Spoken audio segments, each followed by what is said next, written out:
Yli 150 sivua keikkaelämää yksissä kansissa. Kuvaako tämä kirja sun mielestä totuudenmukaisesti 69ersin elämää rundeilla? Mun mielestä aika pitkälle oikeasti, koska me ollaan aika semmoinen, ainakin maine on semmoinen aika jäykkä poseerausbändi, tiedätkö, teinityttöjen lehdissä, posterissa, pudderit poskilla ja jäykästi poussataan. Tässä kirjassa niin näkyy, kun jampat nukkuu dösässä ja jampat etsii aamulla suihkuu jossain toisella puolella maapalloa. Ja yksi toimittaja tuossa kysyi, että näkyykö tässä jopa pojat ilman meikkiä, niin sekin kyllä näkyy. Mun mielestä on aika silleen alaston totuus. Silleen, että jopa inhorealismiin saakka, mutta ihan sairaan hienohan toi on. Tottuuko teidän hovikuvaajan seuraan siinä matkan varrella vai oliko semmoinen poseerausmeininki alussa vai unohtiko sen? Itse asiassa se, niin Ville on niin ainoita, ellei jopa ainoa kuvaaja, joka ei häiritse silleen oikeasti joku tuntematon jamppa, kun pyörisi, kun sä aamulla herät dösässä kamerankaan, niin lähinnä turpaan tekisi mieli laittaa, mutta tääkin koko projekti, ei tää mikään projekti on, niin se on lähtenyt siitä, että Ville on mun frendi. Niin sit Ville tietää, että meidän mukana on aina parhaat bileet, joten hän on roikkunut puoli maapalloa messissä. Ja otti siinä välillä kuvia, siinä vaiheessa kun sillä oli 16 000 kuvaa, me kelattiin, että ei jumalauta, että tästä voisi tehdä jotain. Sitten hän runtasi vielä seuraavan loppumaapallon puoliskot läpi ja siitä tämä kirja. Mutta anyway, se lähtöpointti oli siitä, että frendi vaan sekoilee meidän mukana. Sä oot tehnyt kuvatekstit kirjaan. Miten tuhansien ja tuhansien kuvien jälkeen enää edes muisti kuvaustilannetta tai ylipäätään edes paikkaa? No vähän niin kuin tajunnan lentoa virtaa noin mun läpät tossa. Sekin tuli villemäisesti eli tosi ammattimaisesti. Eli deadline oli erään lauantain aamun. Mä olin lauantain aamun lähdössä Barcelonaan. Ville soitti perjantai yönä kello 1 yöllä. Että hei, meillä on tämmönen idea, että jos sä tekisit kuvatekstit yhdellä työllä. Mä ei juma. Taksiin sinne ja Villellä oli onneksi hoitanut sixpackin ja sit mä aivasin pissejä heti tähän ja niin kuin, että muutama noista jutuista on tyyliin jonkun biisin nimi ja muutamassa on niin kuin enemmänkin räppää, mutta kyllähän noista muistaa. Välillä joutui Villelle kysyä, että mistä tää muuten on. Valitsitteko te yhteistuumin kuvat kirjaan vai oliko Ville se päävalitsija? No, aika pitkälle Ville. Ville on joskus kysynyt, että mitä sä oot mieltä, että ottaisiko tämän vai tämän, niin mä oon sanonut hänelle, että vitsi sä oot se taiteilija, ettei tää mikään mun julkaisu, että mä vaan nyt oon tuolla noissa kuvissa, mutta aika pitkälle kyllä se on Ville valkannut. Se on ehkä Villes parasta, kun ei se saa meistä huonoja kuvia silleen. Oikeesti välillä herää aamulla silleen, nukkuu niin saa se jotenkin. Ehkä se on se hänen hämyisän varjojen käyttö, joka tekee meistä vanhoista äijistäkin niin kuin pikku väsymystilassakin niin ihan siedettävän näköisiä. Te ette tosiaan ole enää mitään nuoria teinipoikia. Mitäs on luvassa seuraavaksi? Onko luvassa joku Mötley Cruen törkytehdastyyppinen paljastuskirja 69ersin elämästä?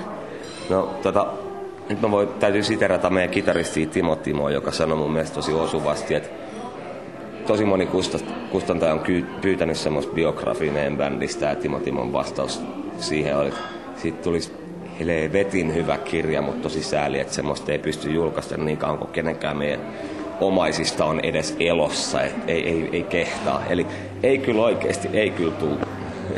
Mä oon ihan varma siitä, että ei tuu. Jyrki on tehnyt päiväkirjamerkintöjä rundien aikana. Mitä mieltä sä oot noista Jyrkin teksteistä? Hyvin läpi. Itse on hirveän hankala olla mukamassa objektiivinen ja katsoa sille ulkopuoliselta, että miltä tämä näyttää, kun ei tunne bändiä tai näitä ihmisiä. Vähän hankala sanoa, mutta kyllä mä oon ihan sikatyytyväinen. Kyllä mä oikeesti mä oon niin kuin Villellekin sanonut ainakin mukamas väittäisin näin, että jos tää bändi olisi semmonen, mitä sä et tiedä, tai B, semmonen, mitä sä vihaat, tai C, semmonen, ettei kiinnosta pätkääkään, niin silti mun mielestä tää kirja on aika nautittava, kun ne kuvat on sikasiistejä. Mikä on sun lempikuva henkilökohtaisesti kirjan kuvista? Kyllä toi on musta sikahauska. Nyt on just esimerkki siitä, että en muista mistä toi on. Ei olekaan Denver House. Mut siellä hengas vaan toi kundi tosta noissa tamineissa ja niin poispäin. Niin yhtäkkiä vaan kävelee takahuoneessa. Terve jätkät, teillä on hyvä bändi ja muuta. Toi on musta ihan sikahauska ja sika vaikea valita noista. Toi on mun mielestä jännittävä, missä mä oon tuolla keskellä Nevada-autiomaata. toi liikennemerkkihän tuon kuvan kruunaa. Ja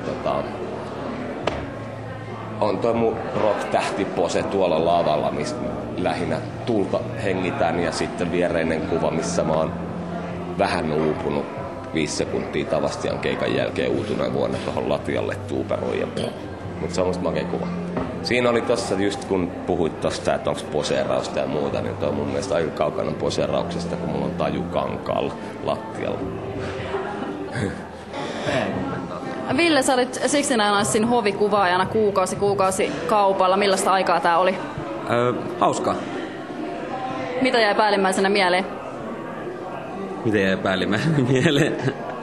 Ei muista mitään. No, jos mietitään Onneksi on kuvat tallessa?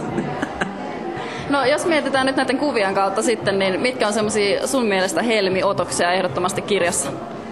Kyllä, tää on esimerkiksi yksi kyllä, mikä tässä on tää New Yorkista Rockefeller Centerin.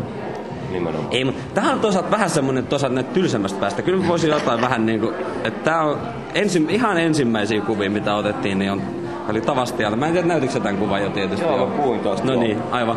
No nyt sama kuva, tää on vaan niin aito. Toi on se totta, ensimmäisiä kuvia, mitä sä oot ikinä ottanut. Niin tää oli ihan se, no tältähän se lähti, kun se oli se ensimmäistä 2005, mikä oli se ensimmäinen keikka, kun mä olin teidän kanssa. 5 sekuntia keikan jälkeen. Niin. No oli ollut 2 keikkaa, teillä oli 2 keikkaa peräkkäin, eikö se ollut? Joo. Edellinen oli Turussa ja sitten seuraavana päivänä Helsingissä ja alkoi olla kaverilla vähän voimat lopussa siinä Helsingin keikan jälkeen. Sika pitkä 2 päivän Suomen kiertue. 2 päivän Suomen kiertue. Siinä nyt vanhakin mies alkaa jo tuupertumaan. Niin. Sellainen sitten tuli. Oliko vaikea valita ne parhaimmat? No, oli tosi vaikea. Siis, että sehän oli se, että kun siellä 20 000 kuvaa, että siellä on periaatteessa meillä olisi nyt niin materiaalia vaikka toiseen kirjaan ihan hyvin. Ihan kevyesti löytyisi. Parikymmenen vähän heikompaa laatuiseen. Niin pari, toiseen vaikka tämän laatuiseenkin kirjaan löytyisi melkein materiaalit. Mutta lähinnä tässä on niin esimerkiksi semmosia, paljon jäi hyviä kuvia pois, jotka ei vaan välttämättä toiminut tähän kokonaisuuteen niin hyvin. Että tässä on hirveän tarkasti on katsottu tämä kokonaisuus, että se on niin kuin tällainen kuvapareja. Esimerkiksi tämäkin, mä oon hirveän tyytyväinen tähän näin. Villen kela taisi olla vähän niin kuin, että ei tässä ole sinänsä mitään kronologiaa niin kuin noudatettu, että tämä on silloin ja sitten tämä on sen jälkeen, vaan tämä on enemmänkin dramaturgiaa noudatettu. Ja niin. Muutama ihan sikahieno kuva, joka ei niin kuin vaan sopinut silleen, vaikka näiden 2 jälkeen. Niin. Siis nimenomaan mennään dramaturgian ehdoilla, ei kronologiaan. Että kyllä tämä suunnilleen menee oikeassa aikajärjestyksessä, mutta aina välillä voi vähän valehdella. Että joku kuva sopii jokin. Esimerkiksi tämä on Meksikosta tämä kuva ja tämä on Suomesta ja niissä on vuosi väliä. Mutta se fiilis mikä siinä on, niin että yksi kuva valehtelee enemmän kuin 1000 sanaa. Mä olin itse asiassa aika yllättynyt, nimenomaan toi, jos tarkoitat sitä, että eihän mä nyt itse, mä olisin odottanut, että bändi sensuroisi ehkä enemmänkin. Mä olisin voinut hyvin kuvitella. Mun mielestä täällä on muutamia semmosia kuvia, mistä olisi ehkä voinut kuvitella, että rupeaa sensuroimaan, mutta näköjään meni kaikki läpi. Minkälaista palautetta sä oot saanut ihan bändin ulkopuolisilta tyypeiltä tähän mennessä?